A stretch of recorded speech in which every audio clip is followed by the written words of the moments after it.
एक बार फिर बहुत स्वागत है आपका। आप देख रहे हैं एबीपी न्यूज। बड़ी खबर इस वक्त हम आपको बता दें, दिल्ली एनसीआर समेत उत्तर भारत में कोहरे की मार आज भी देखने को मिल रही है। कोहरे के साथ शीतलहर की भी अब दस्तक हो गई है। ऐसे में दिल्ली में कल सीजन का सबसे सर्द दिन रहा और अनुमान है कि आज और पारा लुढ़क सकता है। तो बड़ी खबर इस वक्त हम आपको बता रहे हैं, सीजन का सबसे सर्द दिन कल रहा है और आज टेम्परेचर और भी ज्यादा लुढ़क सकता है। एक तरफ जहां कोहरा दिल्ली एनसीआर में देखने को मिल रहा है, पूरे उत्तर भारत में इस समय कोहरे की मार देखने को मिल रही है, तो दूसरी तरफ शीतलहर ने भी दस्तक दे दी है। कोहरे और शीतलहर ने अब उत्तर भारत में दस्तक दे दी है। दिल्ली में कल सीजन का सबसे सर्द दिन रहा, ऐसे में पारा और भी ज्यादा आज लुढ़क सकता है, ऐसा अनुमान जताया जा रहा है। गाड़ियों के पहियों पर ब्रेक लग चुका है। ये तस्वीरें हम आपको दिखा रहे हैं। जो एक्सीडेंट्स हैं वो भी इस कोहरे की वजह से। ये सिर्फ 1 एकड़ जमीन पर कृषि करके हर महीने 1 लाख तक कमाते हैं। इनसे सीखना है तो फ्रीडम ऐप को अभी डाउनलोड कीजिए। जो उनकी संख्या है वो लगातार बढ़ती जा रही है। ऐसे में लोगों से अपील है कि वो धीरे धीरे कर गाड़ी चलाएं, ज्यादा स्पीड में गाड़ी ना चलाएं। प्रशासन ने भी अलग अलग कदम उठाना शुरू कर दिया है। बसेस पर भी रोक लगा दी गई है। रात 8 बजे से सुबह 8 बजे तक उत्तर प्रदेश में बसेस पर रोक लगाने का फैसला प्रशासन की तरफ से लिया गया है। तो वहीं दूसरी तरफ गाड़ियां रेंगती हुई सड़कों पर नजर आ रही है। ट्रेनों पर ज्यादा असर इसका देखने को मिल रहा है। यात्रियों को घंटों स्टेशन पर बैठकर इंतजार करना पड़ रहा है। दूसरी तरफ अगर हम एयरपोर्ट्स की बात करें तो यहां पर भी लोगों को परेशान होना पड़ रहा है, क्योंकि जो फ्लाइट्स हैं वो भी डिले होती जा रही है। ट्रेनों की अगर हम बात करें, कल के दिन भी कई ट्रेनें 6 से 8 घंटे देरी से चल रही थी। आज भी इसका जो कोहरे का असर है वो यातायात पर जरूर देखने को मिलेगा। कोई जानकारी नहीं दे रहे हैं। कल रात से पड़े हैं और रात में 2 बजे थी, अभी भी नहीं आई है। नहीं आई, अभी भी नहीं आई है। दिक्कतें तो ये अब सरकार को देखना चाहिए। आदमी दिक्कतें कर रहा है और गाड़ी पहुंचा नहीं रहा है वहाँ पे, यात्री क्या करे। मेरा नाम दुखराम पांडे है। हम जा रहे थे ये पंडित दीनदयाल से डेहरी तक। अब हम तो आए हैं 3 बजे से ही, अभी तक तो आई नहीं ट्रेन, अभी लेट चल रही है। अब पैसेंजर आने वाली है, उसी से जाएंगे। मैं भुवनेश्वर राजधानी से टाटा जा रहा हूँ, दिल्ली से टाटा। एक्चुअली दिक्कत तो हो रही है, बट फॉग है तो उसमें कुछ किया भी नहीं जा सकता। बाकी ट्रेनें भी लेट ही होंगी। स्टेट ट्रेन से होते ही है, जिसने काम पे जाना तो लेट हो ही जाता है ना। वो क्या बदलाव, ये मौसम है, रेलवे क्या करेगा इसमें। हाँ, फॉग है, ये तो चलेगा, लोगों को समझना चाहिए। दिसंबर में इतना फॉग होता ही है। ये तो मैं आ रहा था दिल्ली से भुवनेश्वर, 7 घंटा लेट है ट्रेन। कितनी दिक्कत हो रही है, फॉग है। बहुत दिक्कत है, कहीं दूसरा का ट्रेन होगा या कहीं फ्लाइट होगा तो मिस हो जाएगा पक्का। क्या लगता है, पहले से ये सुधार नहीं होनी चाहिए? पक्का सुधरना चाहिए। किसी का मिस हो जाएगा, कहीं फ्लाइट होगा, ज्यादा से ज्यादा 1 घंटा या 1.5 घंटे तक भी चल जाएगा। 6 घंटा लेट चल रहा है ट्रेन।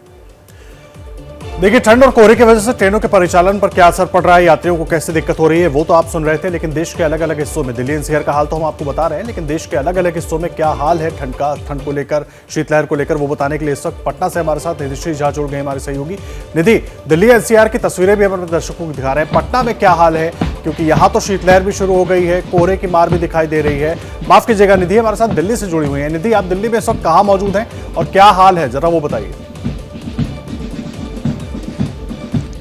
आदर्श, इस वक्त मैं इंडिया गेट के पास मौजूद हूँ और मैं सबसे पहले आपको तस्वीर दिखाना चाहूंगी। दिन की शुरुआत देखिए होने वाली है, लेकिन ये 26 जनवरी का रिहर्सल और आप देख सकते हैं परेड अभ्यास की जा रही है, तैयारियां की जा रही है। और आपको इसके साथ साथ मैं बता दूं कि आज जो मौसम विभाग की तरफ से अनुमान है वो 6 डिग्री विजिबिलिटी का है और 6 डिग्री तापमान का है, माफ कीजिएगा। और इसके अलावा जो विजिबिलिटी है वो 100 मीटर का है। लेकिन मेरे सामने आप देखिए, चूंकि अभी सुबह नहीं हुई है और सूर्योदय से पहले ये जो गाड़ियां हैं, ट्रैफिक लाइट्स जो है वो जल रही हैं इस वक्त। और इसके साथ साथ आपको बता दें कि कई ट्रेन्स जो है वो कैंसिल हो गई हैं, इसकी जानकारी थोड़ी देर में मिलेगी। और एयरपोर्ट पर फिलहाल जो एयरपोर्ट से जानकारी मिल रही है उसके मुताबिक फ्लाइट्स कोई भी कैंसिल नहीं है, फ्लाइट्स जो है वो सामान्य रूप से चल रही है। और इसके अलावा आपको बता दें कि आज कल से भी ज्यादा ठंड देखने को मिल सकती है। 8:30 बजे ये तस्वीर साफ हो जाएगी कि आज क्या कल से ज्यादा सर्द है। तो थोड़ी देर का और इंतजार करना होगा आदर्श जी। बिल्कुल निधि, आप हमारे साथ बने रहिए। निधि हमें दिल्ली से लगातार तस्वीरें दिखा रही हैं। निधि, आप तस्वीरों के साथ हमें बताइए, क्योंकि लोगों से भी अपील की जा रही है कि घर से अगर वो बाहर निकले और अगर वो किसी व्हीकल का इस्तेमाल करें तो उसको बहुत सावधानी से चलाएं। तो ऐसे में दिल्ली सरकार की तरफ से कोई एडवाइजरी जारी की गई है बसेस के परिचालन पर, या फिर किसी और तरीके से सरकार की तरफ से कोई कदम उठाने की बात?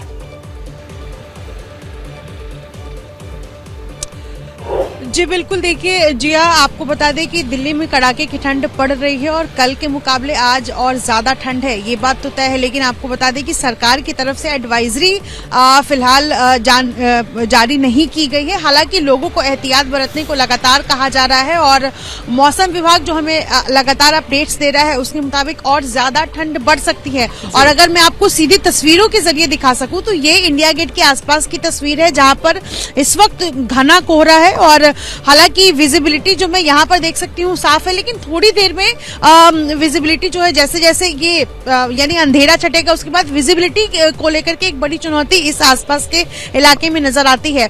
और ये आपको बता दें कि आज जो है वो बैठक भी बुलाई गई है। हालांकि बैठक जो है वो कोविड को लेकर के है दिल्ली सरकार की तरफ से, लेकिन ठंड को लेकर के जो एहतियात बरतने को कहा जा रहा है वो दिल्ली एनसीआर के लोगों को खास तौर पर, विशेष तौर पर जो है वो कहा जा रहा है। क्योंकि देखिए कल के मुकाबले अगर आज की, जैसे हमने तस्वीरें भी दिखाई और जो हम लगातार बातचीत कर रहे हैं कि दिल्ली इस वक्त सबसे ज्यादा ठंड की चपेट में है। और मुश्किलें इस तरीके से आती हैं कि कल हमने देखा कि किस तरीके से यमुना एक्सप्रेसवे पर जिस तरीके जो घटनाएं सामने आई थी एक्सीडेंट्स को लेकर के, तो इन सबको ध्यान में रखते हुए विशेष तौर पर बचने के लिए लोगों को सलाह दी जा रही है। जी निधि, आप रहे हैं हमारे साथ। निधिश्री हमारे सहयोगी लगातार दिल्ली से आपको तस्वीरें दिखा रही हैं। हमारे बाकी दोनों सहयोगी लखनऊ और पटना से जुड़े हुए। अब हम आपको लेकर चलते हैं पटना से शशांक हमारे साथ जुड़े हुए हैं। शशांक, पटना की अगर हम बात करें, अगर पूरे उत्तर भारत की बात करें तो इस वक्त कोहरे और शीतलहर की वजह से लोगों को परेशानी हो रही है। पटना का भी क्या यही हाल है? तस्वीरों के साथ बताएं।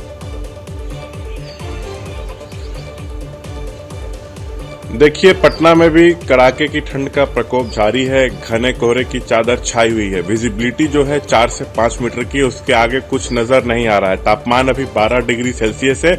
इसमें अभी कुछ घंटों में और गिरावट आएगी। आने वाले दिनों में टेम्परेचर और लुढ़केगा। बता दें, सबसे ज्यादा असर जो है ट्रेनों के परिचालन पर पड़ रहा है।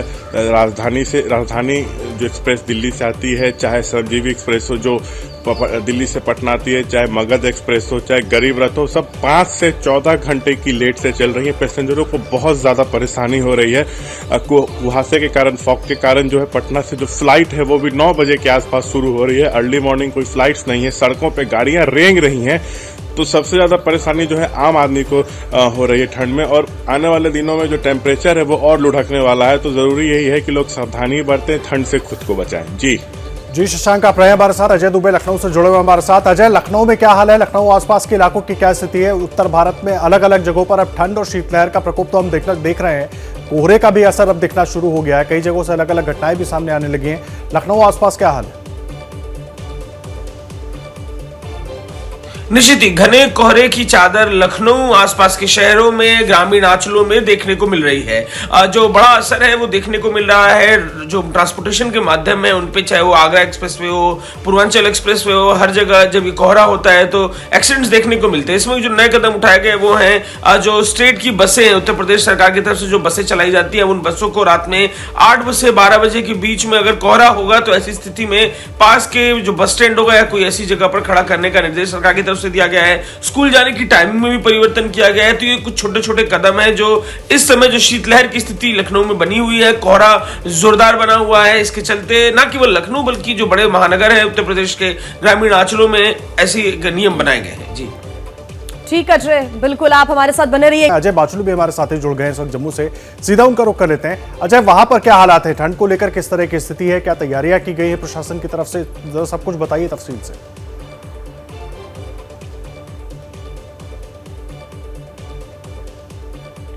अजय, जम्मू में किस तरह के हालात हैं? क्योंकि लगातार पारा गिर रहा है। क्या है स्थिति? कोहरे को लेकर क्या स्थिति है? तैयारियां किस तरह की गई प्रशासन की तरफ से ताकि बढ़ती ठंड में लोगों को बहुत ज्यादा परेशानी ना हो?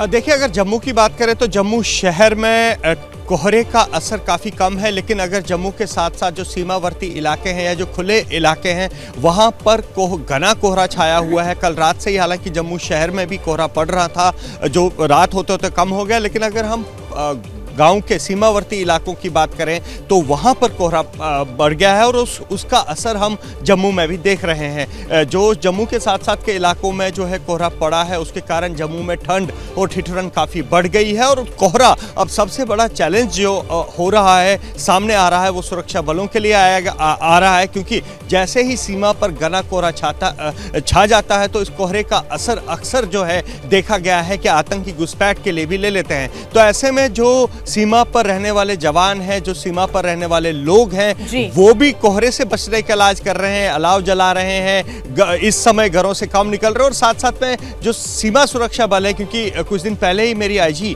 बीएसएफ से बात हुई थी, उनका ये कहना था कि कोहरे पड़ना शुरू होगा कुछ दिनों में, और बीएसएफ ने भी इस कोहरे से पाकिस्तान को करारा जवाब देने की रणनीति जो है वो पूरी तरह से तैयार कर ली है कि अगर इस कोहरे का बिल्कुल अजय, और लोगों से भी यही अपील है कि वो घर से बाहर निकल रहे हैं तो सुरक्षित रहें, सावधानी बरतें। बहुत शुक्रिया आप सभी सहयोगियों का हमारे साथ जुड़ने के लिए, तमाम जानकारी। ये सिर्फ 1 एकड़ जमीन पर कृषि करके हर महीने 1 लाख तक कमाते हैं।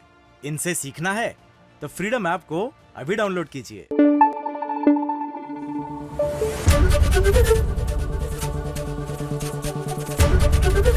एबीपी न्यूज आपको रखे आगे।